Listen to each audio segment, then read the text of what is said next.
નમસ્કાર મારા ભાઈ બહેનો અને વડીલ બંધુઓ, આજે કયો દિવસ છે? આજ કંઈક ખાસ દિવસ છે. શું આપને ખબર છે? મિત્રો, આ જાણવું ખૂબ જરૂરી છે. 21 ફેબ્રુઆરી એટલે કે વિશ્વ માતૃભાષા દિવસ. તો આજે એનું કેમ અને શું મહત્ત્વ છે અને ક્યારથી આ શરૂઆત થઈ એ આજે આપણે જાણશું. ઢાકા યુનિવર્સિટીના સ્ટુડન્ટ અને સામાજિક કાર્યકર્તાઓએ તાત્કાલિન પાકિસ્તાન સરકારની ભાષા નીતિનો 21 ફેબ્રુઆરી 1952માં વિરોધ કર્યો હતો. તેમનું પ્રદર્શન પોતાની માતૃભાષાના અસ્તિત્વને બચાવવાનું હતું. પ્રદર્શનકારીઓએ બંગાળી ભાષાને સત્તાવાર દરજ્જો આપવાની માંગ કરી હતી. પાકિસ્તાનની પોલીસે પ્રદર્શનકારીઓ પર ગોળીઓ વરસાવી હતી, પણ વિરોધ અટકવાની જગ્યાએ બહુ ઉગ્ર બન્યો અને છેવટે સરકારે બંગાળી ભાષાને સત્તાવાર દરજ્જો આપવો પડ્યો. આ ભાષા પ્રેમીઓના આંદોલનમાં શહીદ થયેલા યુવાનોને શ્રદ્ધાંજલિ આપવા માટે યુનેસ્કોએ નવેમ્બર 1999એ જનરલ કોન્ફરન્સમાં વિશ્વ માતૃભાષા દિવસના ઉજવવાનો નિર્ણય લીધો અને ત્યારબાદ વિશ્વભરમાં 21 ફેબ્રુઆરીએ વિશ્વ માતૃભાષા દિવસ ઉજવવા લાગ્યા. 21 ફેબ્રુઆરીએ વિશ્વભરમાં માતૃભાષા દિવસ તરીકે ઉજવાય છે, પણ એક કડવું સત્ય એ પણ છે કે માતૃભાષાનું ચલણ નામ શેષ થઈ રહ્યું છે, જેના પાછળ આપણો ઘર પરિવાર જ જવાબદાર છે. જો આપણે એવો આગ્રહ રાખીએ કે આપણું સંતાન માતૃભાષા શીખે તો દુનિયાની કોઈ તાકાત તેમને એમ કરતાં રોકી શકે એમ નથી. અને આપણો ભારત દેશ તો એ બધી જ ભાષા માટે ખરા અર્થમાં મુક્ત છે, પણ આપણે જ એને કોઈ એક કહેવાતી વિદેશી ભાષામાં કેદ કરવા માંડ્યા છીએ. મિત્રો, આપણે કેટલા નસીબદાર છીએ કે ભારત જેવા દેશમાં આપણો જન્મ થયો. આપણા અલગ અલગ પ્રાંતના લોકોની સંસ્કૃતિ, વેશભૂષા અને ભાતીગળ પ્રજાની ભાતીગળ માતૃભાષા, પછી તે ગમે તે હોય, સંસ્કૃત, મરાઠી, હિન્દી, બંગાળી કે પછી ગુજરાતી, પોતાની માતૃભાષાનું જ્ઞાન દરેક મનુષ્યને હોવું જરૂરી છે. પણ અફસોસ, આપણે આપણી માતૃભાષાની ગરિમા જાળવી જ નથી શકતા, અને એટલે જ આજે સવાલ એના અસ્તિત્વનો છે. જો અફસોસ તો એ વાતનો છે કે આપણે અંગ્રેજીના ગુલામ થઈને બેઠા છીએ. માન્યું કે આધુનિક યુગમાં અંગ્રેજી ભાષાનું પ્રભુત્વ હોવું એક અનિવાર્ય અંગ બની ગયું છે, પણ આ પરપ્રાંતીય ભાષાની પકડ એટલી તો મજબૂત થઈ ગઈ છે કે આપણી જ માતૃભાષાનું અસ્તિત્વ નેસ્ત નાબૂદ થવાની કતાર પર આવી ગયું છે. મિત્રો, અહીંયા એક સવાલ થાય છે કે જાપાન, ચીન, જર્મની જેવા દેશો જો પોતાની માતૃભાષાની અમાન્ય જાળવતા હોય તો આપણે કેમ નહીં?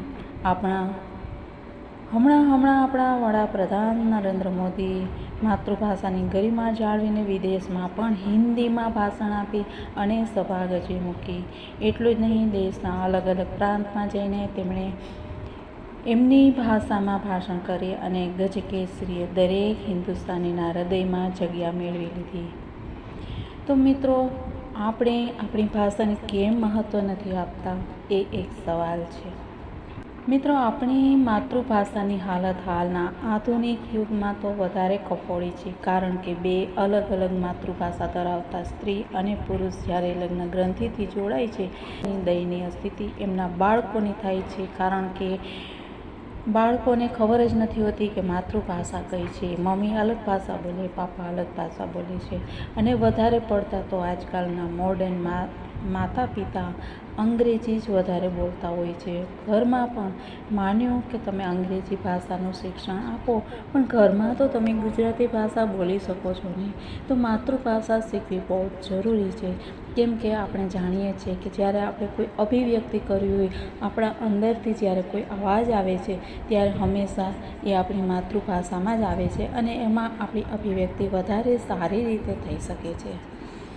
તો મિત્રો, આજે મને મારા ગુજરાતી હોવાનો ખૂબ ગર્વ છે, અને એટલે જ અહીં મને એક વાત યાદ આવે છે કે એક નાટિકા હતી અને એમાં એક પાત્ર ભજવ્યા હતા કે લંડન જઈશ, અમેરિકા જઈશ, દુનિયાભરની સારી સારી હોટલોમાં રહીશ, બધા તો કેમ છો કહીશ.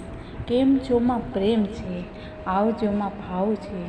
ગુજરાતી છું ગુજરાતી જ રહીશ. બધા હલો હલો કરશે પણ હું તો કેમ છો કહીશ. અને મિત્રો, આપણી ગુજરાતીની તો અલગ જ ઓળખ છે. આપણે જાણીએ છીએ કે બધી જ જગ્યાએ આપણા જલેબી, ફાફડા, ખાખરા અને થેપલા પ્રખ્યાત થઈ ગયા છે.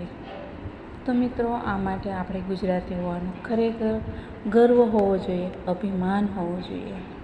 મિત્રો, આપણી ભાષાનું જ્ઞાન આપણા બાળકોને આપણે આપવું જોઈએ. આપણી માતૃભાષાની તાકાત જ છે કે આપણને અનેક મહાન લેખકો અને કવિઓ મળ્યા. તેમણે પણ પોતાની માતૃભાષામાં જ બધા પુસ્તકો લખ્યા. જો તેઓ અંગ્રેજી ભાષામાં લખવા જાય તો કદાચિત તેની સુંદરતા નષ્ટ થઈ ગઈ હોત. તો મિત્રો, આ છે આપણી માતૃભાષાની મહેક. સૌથી મોટું ગૌરવ તો એ વાતનું હોવું જોઈએ કે આપણા સરદાર વલ્લભભાઈ પટેલ થઈ ગયા કે જેણે આપણને આપણી અસ્મિતાને બચાવવા માટેની ભરસક પ્રયાસ કર્યો.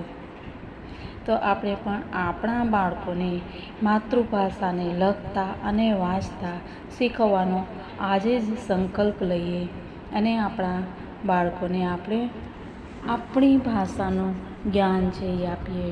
મિત્રો, માતૃભાષાનું ગૌરવ હોવું જોઈએ. આપણે એમાં શરમ અનુભવીએ છીએ તો આજથી આપણે નક્કી કરીએ કે આપણી માતૃભાષા માટે આપણે ગર્વ છે, ખૂબ ગૌરવ છે માતૃભાષાનું.